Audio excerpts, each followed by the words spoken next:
বর্ধমান পৌরসভার ইতিহাস অনেক অনেক প্রাচীন, অনেক পুরনো। রাজার শহর, তো স্বাভাবিক রাজকীয় বিষয় থাকবেই। তো রাজা নেই, কিন্তু রাজত্বের যে অংশগুলো সেগুলো আছে, বর্ধমান শহরের ইতিহাস রয়েছে। আচ্ছা, এর আগেও আপনি দেখেছেন, আপনারা দ্য কোয়েরি প্ল্যাটফর্মে দেখেছেন, বর্ধমান পৌরসভার ভাইস চেয়ারম্যান মৌসুমী দাস আজকেও তার মুখোমুখি। কোনো উন্নয়নের বাদ দিয়ে অন্য কোনো কথা আমরা যে বলতে আসিনি মৌসুমী, সেটা হচ্ছে যে শহর তো রাজার শহর, রাজারই তো কি আছে, রাজকীয় মনোভাব আমাদের প্রত্যেকের আছে। বর্ধমান শহরে যে সমস্ত ইতিহাসগুলো রয়েছে, আমি আগেও একদিন এই প্রশ্নটা হয়েছিল যে পীর বাহারাম, সর্বমঙ্গলা মন্দির, যে সমস্ত ইতিহাসগুলো আছে সেগুলোকে রক্ষণাবেক্ষণ তো করছেন, প্লাস এটাকে কোনো ডিজিটাল কোনো আর্কাইভ করার পরিকল্পনা, যাতে আগামী দিনে যারা মডার্ন হিস্ট্রিতে পড়াশোনা করছে তাদের কাজে লাগতে পারে, এরকম ভাবনা চিন্তা আছে।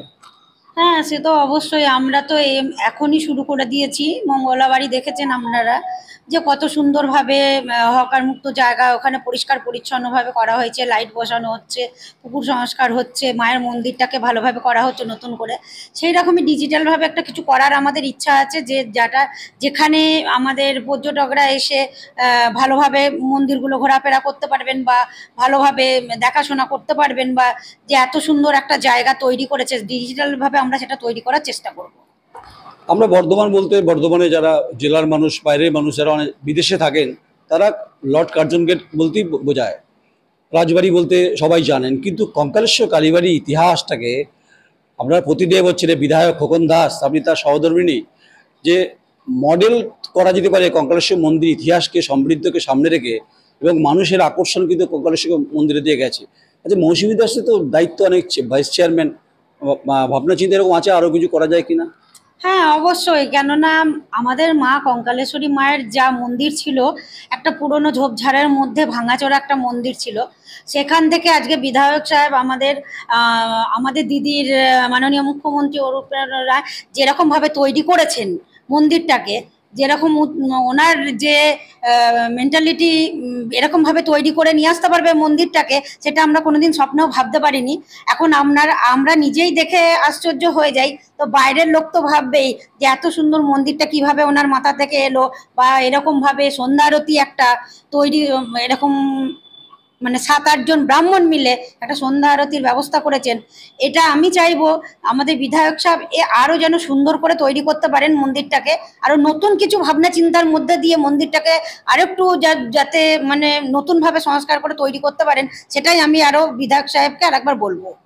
বলার কিছু বাড়িতে গেলেই তো বলতে পারবেন আপনি, কিন্তু যে আমি বলে নিয়েছি, যে যে নারী রাধে সেই চুলো বাঁধে, আর মৌসুমী দাস বললে অন্ত বিধায়ক সাহেব কথা শুনবে। কারণ আপনি নিজে অত্যন্ত সৌন্দর্যায়নে পছন্দ করেন, তাই শুধুমাত্র কঙ্কালেশ্বর কালীবাড়ি নয়, আরও অনেক মন্দির আছে, দুর্লভ কালীবাড়ি আছে, অনেক কিছু আছে, সেগুলোর ব্যাপারে প্রতিদেব মানে বিধায়ক সাহেবকে, প্রতিদেব তো বটেই, বিধায়ক সাহেব তো বটেই, কাছের মানুষ তো বটেই, আমাদেরও বিধায়ক, বলবেন নাকি আরো কিছু করার জন্য? হ্যাঁ, আমার ইচ্ছা আছে যে যত পুরনো মন্দির আছে, যেগুলো আমাদের ইতিহাসের খাতায়, যেগুলো আমাদের বইতে যেগুলো আমাদের তুলে ধরা আছে, সেই সব মন্দিরগুলো আমি নতুন করে সংস্কার করার জন্য, সৌন্দর্যন করার জন্য আমি বিধায়ক সাহেবকে অবশ্যই বলবো। আর আমরা যদি পৌরসভা থেকেও কিছু পারি, সেটাও আমি চেয়ারম্যান স্যারকে বলে কিছুটা তৈরি করার চেষ্টা করব। আপনার বার্তা আমি বিধায়ক সাহেবকে পৌঁছে দেবো, যে আপনার সহধর্মিণী ভাইস চেয়ারম্যান কথা বলেছে, আরও ইতিহাসের খোঁজে যে সমস্ত মন্দির সেগুলোকে সংস্কার করবো। আরেকটা বিষয় হচ্ছে নিকাশি ব্যবস্থার কাজ হচ্ছে দেখলাম। এক তো বর্ধমান চাহিদার সঙ্গে সঙ্গে যে জনসংখ্যা বাড়ছে ক্রমশ, রাস্তাঘাট বেদখল হয়েছিল সেটা মুক্ত করতে পেরেছে। জিটি রোডের ওপরে কার্যত নিকাশি ব্যবস্থা যেটা রাজার আমলে ছিল, সেগুলোকে একদম সংস্কার করে রেডি করে কাজ করছে, তো বিপুল অর্থের খরচ হচ্ছে। তো এতে মানুষের তো সুবিধা হবে, নিকাশি ব্যবস্থা জলটা কি সহজেই পড়বে। আরও কী কী পরিকল্পনা, নিকাশির পাশাপাশি আর কী কী পরিকল্পনা আছে? নিকাশির পাশাপাশি আমাদের যে অমৃতের জলের জন্য যে রাস্তাঘাটগুলো আমাদের কাটা হয়েছে, প্রচুর মানুষের সমস্যা হচ্ছে, সেটা আমরা বুঝতে পারছি। আর তার সঙ্গে সঙ্গে বাড়ি বাড়িতে যে জলটা পাবে, সেটাও একটা উপকারের জিনিস। আর একটা কথা হচ্ছে, আমরা এই যে রাস্তাঘাটগুলোর পরিস্থিতি, যার জন্য জলটা জমে যাচ্ছে রাস্তায়, সেগুলো সংস্কারের ব্যবস্থা করছি আমরা খুব তাড়াতাড়ি। এরই মধ্যে শুরু হয়ে যাবে আমাদের মানে এমইডির কাজকর্ম, সব কাজগুলো বেরিয়েছে, সব কাজই বেরিয়েছে। আর আমাদের খুব এই মাসের মধ্যেই আমাদের ওয়ার্ক অর্ডার সব বেরিয়ে যাবে।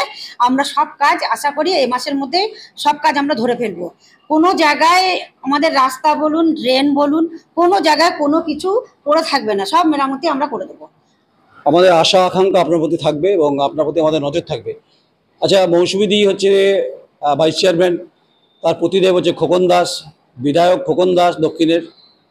খোকন দাকে বলবেন যে আরও কিছু কাজকর্মের ব্যাপারে ইতিহাসের ক্ষেত্রে অবশ্যই আজকেই বলবেন হয়তো যে আরও দুর্লভ কালীবাড়ি আছে বা খাজা নোয়ার বের আছে, এগুলোকে ইতিহাসে সমৃদ্ধ করার জন্য কঙ্কালেশ্বর কালীবাড়ির মডেলে কিছু করা যায় কিনা এটা বলবেন। আরেকটা যেটা বললেন, নিকাশি ব্যবস্থা একটা বিপুল অর্থ খরচ এটা হয়েছে, আর শহরকে সৌন্দর্যায়ন করার জন্য আমার আপনার সবার অধিক রাইট রয়েছে যেন শহর ঠিক থাকে। একা পৌরসভাকে সম্ভব না যে পৌরসভা করে দেবে, সাধারণ মানুষের ভূমিকা রয়েছে এখানে, ভাইস চেয়ারম্যান ভূমিকা রয়েছে, চেয়ারম্যানের ভূমিকা রয়েছে, আর সবার উপর ভূমিকা রয়েছে বিধায়ক খোকন দাস। প্রতিদেব হচ্ছে তার মসজিদি প্রতিদেব হচ্ছে খোকন দাস। আপনি রাগ করবেন না প্রতিদেব বলবেন, কারণ খুব গুরুত্বপূর্ণ ভূমিকা আপনি রয়েছেন এই মুহূর্তে। এবং দীর্ঘ স্মরণীয় বেয়ে খোকন দাস সঙ্গে মৌসুমী আজকে ভাইস চেয়ারম্যান প্রশাসনের ভূমিকা রয়েছে। আমরা কোনো কাটাছাড়ার বিশ্লেষণের জায়গাতে আজ আসিনি। আমি শহরের মানুষ, শহর সুন্দর হোক, এটা আমাদের দাবি, এটাই আমাদের ইচ্ছা। নমস্কার, নয়ন রায়।